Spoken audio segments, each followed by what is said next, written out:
Hello my dear students, मैं Shakir sir एक बार फिर से आप सभी बच्चों का केमिस्ट्री क्लास में वेलकम करता हूं।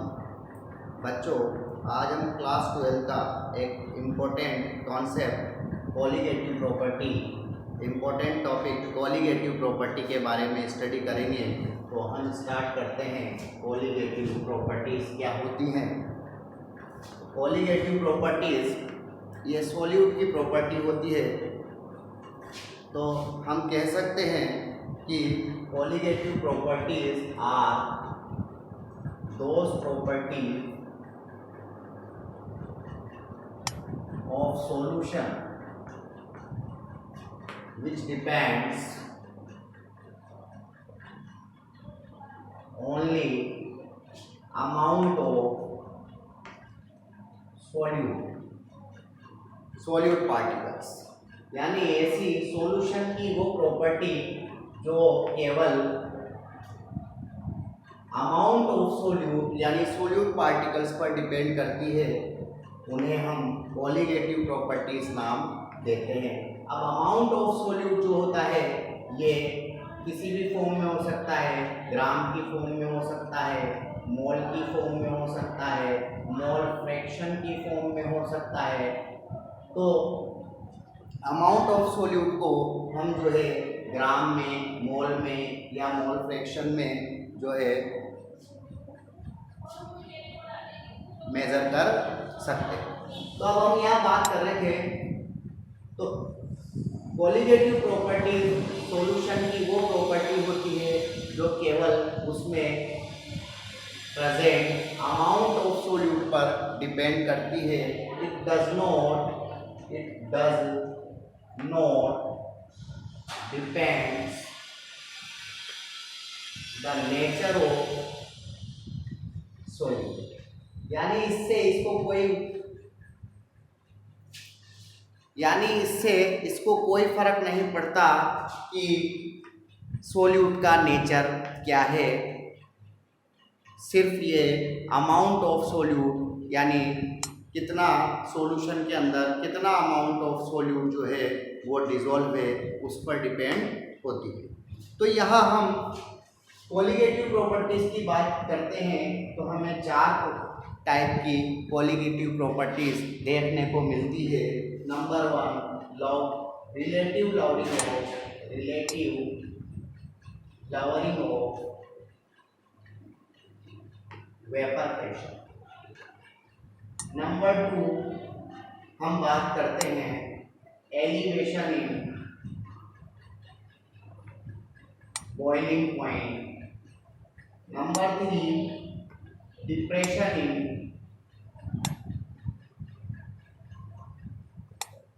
Freezing point.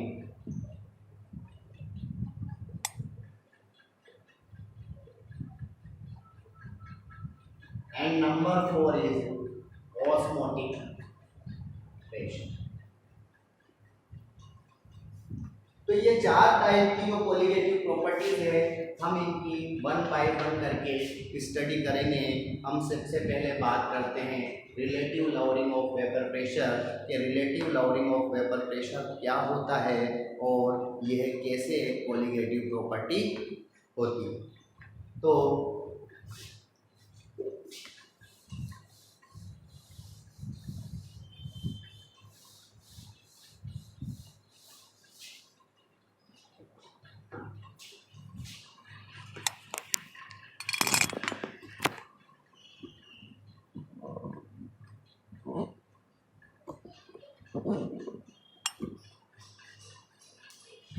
बात करते हैं हम नंबर 1 प्रॉपर्टी रिलेटिव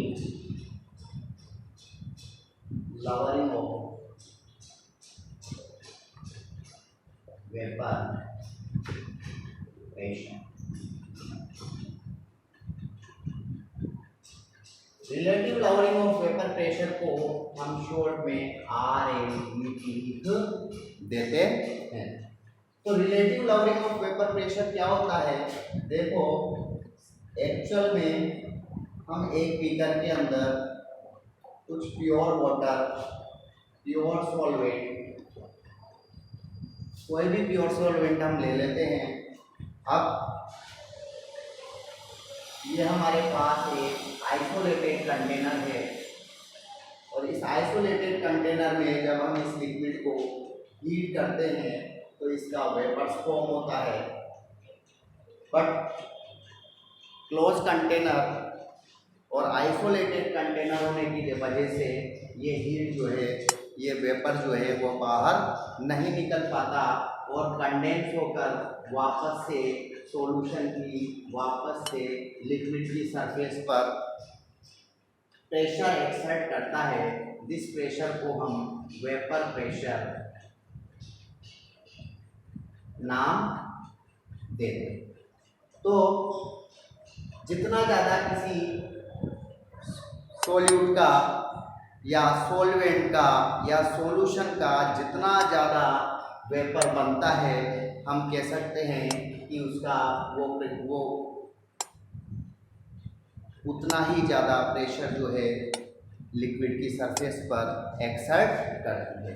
तो जितना ज़्यादा वेपर बनेगा, हम कह सकते हैं वेपर प्रेशर भी उतना ही ज़्यादा होगा। तो यहाँ प्योर सॉल्वेंट का जो वेपर प्रेशर होता है, एक्चुअल में ये किसी सॉल्यूशन से ज़्यादा होता है। कैसे होता है इसको हम समझते हैं। सपोज करो हमने इसके अंदर अभी ये प्योर सॉल्वेंट था और प्योर सॉल्वेंट के हम पार्टिकल को ऐसे कंसीडर करते हैं।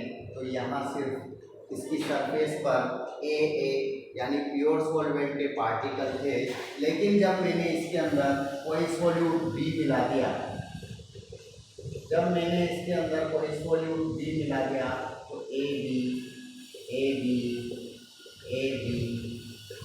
इस तरीके से सरफेस पर जो है वो सॉल्यूट के पार्टिकल भी आ जाते हैं। और ये जो हमने सॉल्यूट मिलाया है ये एक नॉन वोलेटाइल सॉल्यूट है। नॉन वोलेटाइल सॉल्यूट वो होता है जिसकी कोई वेपर्स नहीं बनती है। तो यहाँ अब जब इसका वेपर्स बनता है तो एक्चुअल में क्या होता है कि इसने नॉन वोलेटाइल सॉल्यूट ने कुछ सरफेस एरिया को कवर कर लिया। ड्यू टू दिस रीज़न वहाँ से प्योर सॉल्वेंट का वेपर नहीं बन पाएगा। यानी इसके अंदर जब हमने नॉन वोलेटाइल सॉल्यूट मिला दिया तो ये एक सॉल्यूशन बन गया हमारे पास। ये क्या बन गया हमारे पास? एक सॉल्यूशन बन गया। और सॉल्यूशन का जो वेपर है वो कम फॉर्म होगा due to non volatile solute particle जो होते हैं वो सरफेस एरिया को क्या कर लेते हैं? कवर कर लेते हैं, जिसकी वजह से सॉल्यूशन के द्वारा जो वेपर फॉर्म होता है वो कम हो पाता है।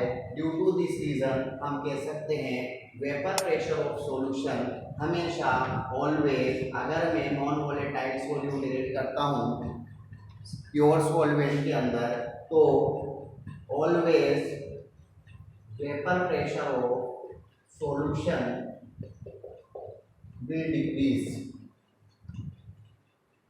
from its pure solid। इसी को हम सपोज करो हम प्योर सॉल्वेंट के वेपर प्रेशर को PA0 कंसीडर करते हैं, जबकि सॉल्यूशन के वेपर प्रेशर को हम PS से इंडिकेट करते हैं। तो ये हमारे पास एक यहाँ लॉवरिंग ऑफ वेपर प्रेशर जो होगा, लॉवरिंग ऑफ वेपर प्रेशर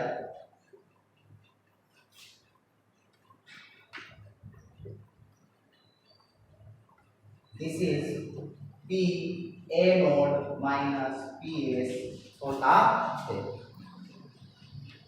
अब जब हम रिलेटिव लॉवरिंग ऑफ वेपर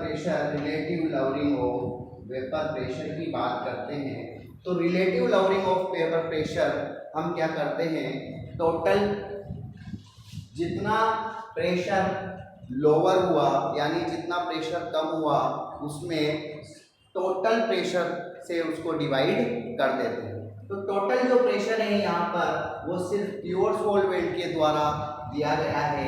तो हम कह सकते हैं लवरिंग ऑफ वेपर प्रेशर का जो हमारे पास फॉर्मूला बनता है ये बनता है PA0 minus PS divided by PA0, यानी this is lowering of vapour pressure and it is divided by total pressure of solution. तो जब हम लवरिंग वेपर प्रेशर को टोटल प्रेशर से का रेशियो लेते हैं तो हम इसको relative lowering of vapour pressure नाम देते हैं। तो this is relative lowering of vapour pressure. अब जब हम relative lowering of vapour pressure की बात करते हैं तो हम यहाँ पर एक्चुअल में ये relative lowering of vapour pressure जो है एक कोलिगेटिव प्रॉपर्टीज होती है, इसको हम राउल्स के लॉ से समझ सकते हैं। तो अब हम इसके ऊपर एक राउल्स का लॉ जो है वो अप्लाई करते हैं।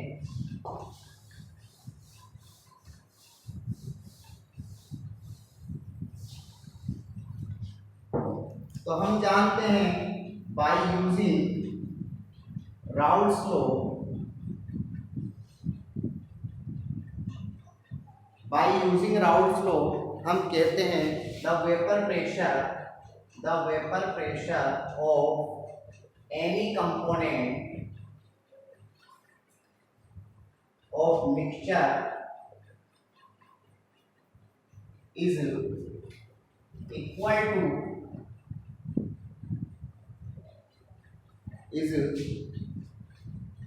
mixture is equal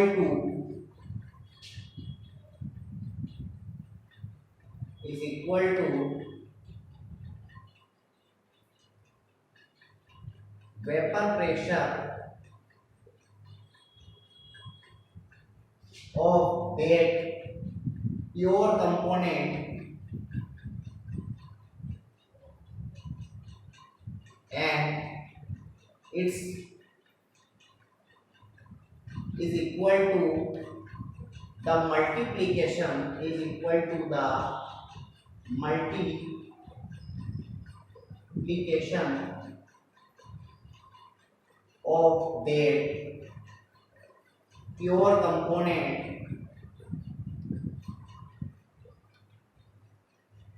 and its mole fraction. तो हम कह सकते हैं राउल्स का लॉ हमें सजेस्ट करता है that vapour pressure of any component of mixture is equal to the multiplication of that pure component and its mole fraction. हम इसको सपोज करो हमारे पास एक मिक्सचर है, ए बी मिक्सचर है जिसमें ए सॉल्वेंट है और बी जो है ये हमारे पास सॉल्यूट है। तो हमें किसी भी एक कंपोनेंट का अगर वेपर प्रेशर डिसाइड करना है तो it is decided by Raoult's law. Raoult's कहता है PA यानी pressure of one component it is equal to pressure of pure component and its mole fraction. इसी तरीके से हम कह सकते हैं PB अगर हमें सेकेंड कंपोनेंट का प्रेशर कैलकुलेट करना है तो this is equal to the pressure of that pure component and its mole fraction. तो इस तरीके से हम राउल्स लॉ को फॉलो करते हैं। और अब हम अगर पूरे टोटल मिक्सचर का प्रेशर डिसाइड करना चाहते हैं यानी सॉल्यूशन का हमें प्रेशर पता करना है तो हम कह सकते हैं टोटल प्रेशर ऑफ सॉल्यूशन क्या होने वाला है PA प्लस PB, यानी सोल्यूट और सोलवेंट के जो कंपोनेंट होते हैं उन दोनों का अगर मैं प्रेशर ऐड कर देता हूं तो मुझे सॉल्यूशन का टोटल प्रेशर मिल जाता है। तो मैं इसको इस तरीके से लिख देता हूं PA equal to PA plus PB। यहाँ PB का जो वैल्यू है PB is the pressure of vapour pressure of solute. This is vapour pressure of solute, this is vapour pressure of solute. तो यहाँ वेपर प्रेशर ऑफ सॉल्यूट जो है हमें पता है, हमने नॉन वोलेटाइल सॉल्यूट ऐड किया है। Due to this reason non volatile solute की कोई वेपर्स फॉर्म नहीं होती, तो उसके द्वारा जो वेपर प्रेशर होगा वो दैट इज जीरो। तो पीबी की वैल्यू हम जीरो कर देते हैं, तो पीएस यानी टोटल प्रेशर जो सॉल्यूशन का होगा it is only depends on the vapour pressure of pure solvent. इस तरीके से हम यहाँ लिख सकते हैं। अब यहाँ में पीए की वैल्यू हम ये लिख देते हैं, तो पीए नोट एक्स से हम यहाँ लिख देते हैं। इसको जब हम आगे सोल्व करते हैं तो हम जानते हैं कि मोल फ्रैक्शन x से प्लस एक्स पी का वैल्यू 1 होता है, और यहाँ हम x से is equal to 1 minus x p होता है। तो यहाँ हम x a का value p s equal to P A naught और x a की जगह हम 1 माइनस एक्स बी लिख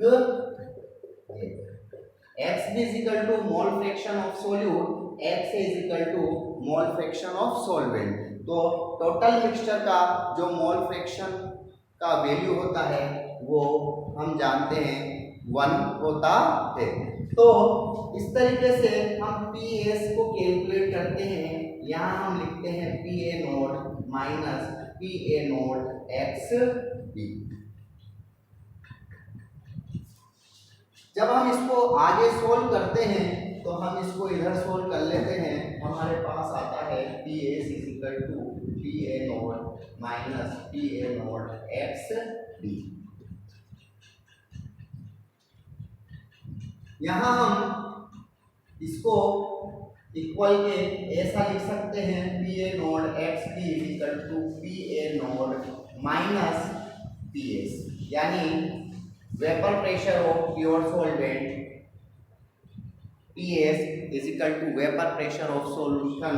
और प्योर सॉल्वेंट के वेपर प्रेशर में से अगर हम सॉल्यूशन के वेपर प्रेशर को माइनस कर देते हैं, डिक्रीज कर देते हैं, तो this is lowering of vapour pressure.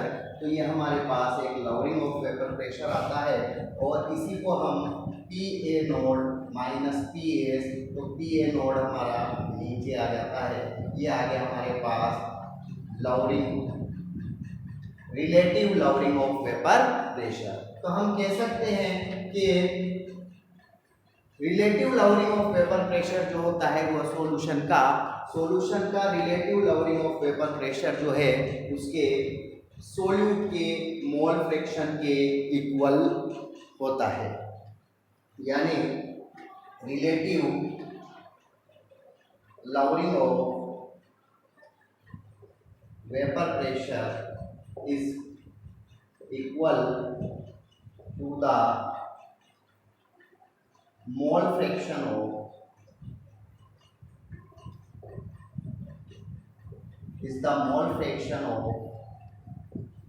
Solute. और mole fraction is a amount of solute. इसका मतलब हम कह सकते हैं कि relative lowering of vapour pressure जो है वो सॉल्यूट के अमाउंट पर ही डिपेंड हो रहा है। Due to this reason relative lowering of vapour pressure is known as a colligative property. तो हम समझ सकते हैं कि relative lowering of vapour pressure एक कॉलिगेटिव प्रॉपर्टी क्यों है, क्योंकि it is equal to the mole fraction of solute, and mole fraction of solute is the amount of solute. तो इस relative lowering of vapour pressure amount of solute पर depend होने की वजह से this is a colligative property. इसी को हम आगे यहाँ पर सोल्व करते हैं।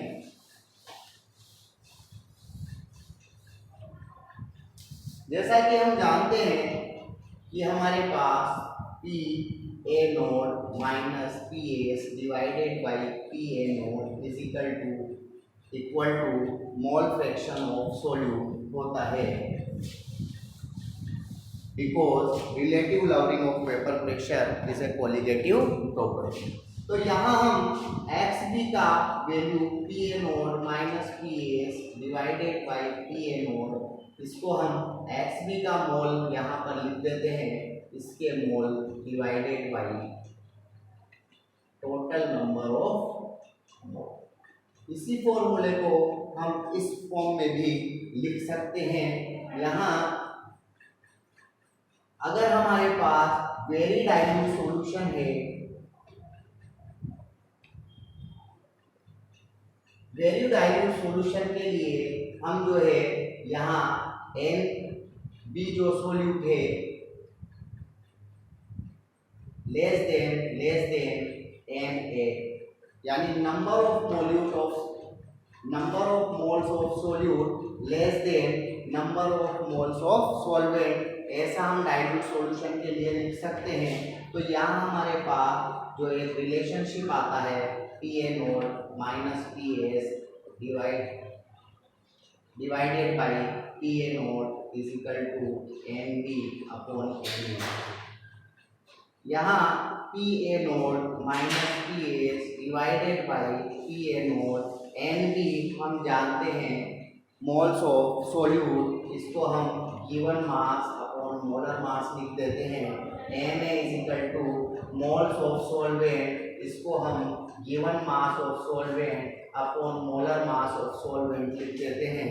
यहाँ हम लिख देते हैं W B upon M B into M A upon W. This is another formula of relative lowering of vapor pressure। यहाँ इस फॉर्मूले से हम जो है मास ऑफ सोल्यूट भी कैलकुलेट कर सकते हैं। मास ऑफ सोल्यूट को हम इस तरीके से कैलकुलेट कर सकते हैं कि M B equal to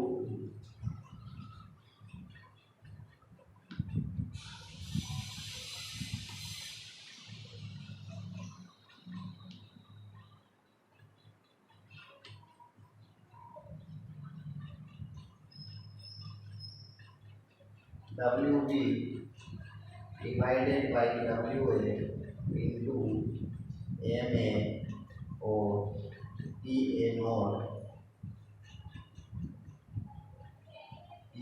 not minus PS।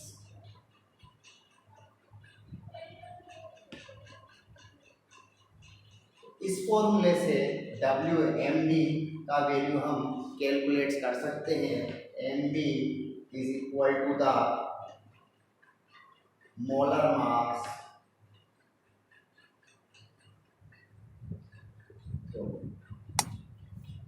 तो अगर हमें molar mass of solute calculate करना है तो हम यहाँ relative lowering of vapour pressure के थ्रू भी हम किसी सोल्यूट के मोलर मास को जो है वो कैलकुलेट कर सकते हैं। तो यह था relative lowering of vapour pressure के relative lowering of vapour pressure क्या होता है और यह कैसे एक कोलिगेटिव प्रॉपर्टी है। इसके बाद हम जो है colligative property different colligative property की बात करते हैं, जैसे एलिवेशन इन बॉइलिंग पॉइंट और डिप्रेशन इन फ्रीजिंग पॉइंट और ऑस्मोटिक प्रेशर। इन कोलिगेटिव प्रॉपर्टीज़ की बात करते हैं हम अपने नेक्स्ट वीडियो में।